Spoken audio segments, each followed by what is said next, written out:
Thank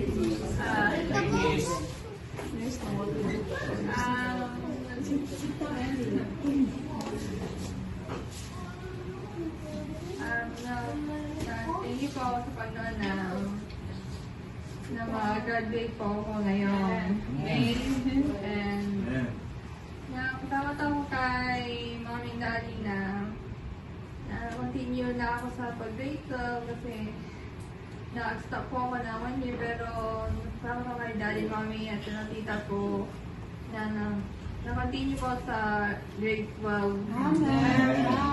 And also, thank you po Pastor Ramdan and DPT and First TV for supporting me and my family.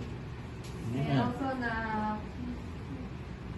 meron pong goals na after mag-graduate ko ano po ng trabaho para ma-support ko po yung pamilya ko. Amen.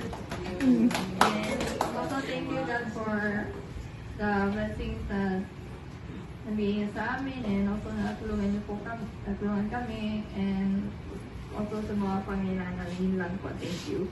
Amen.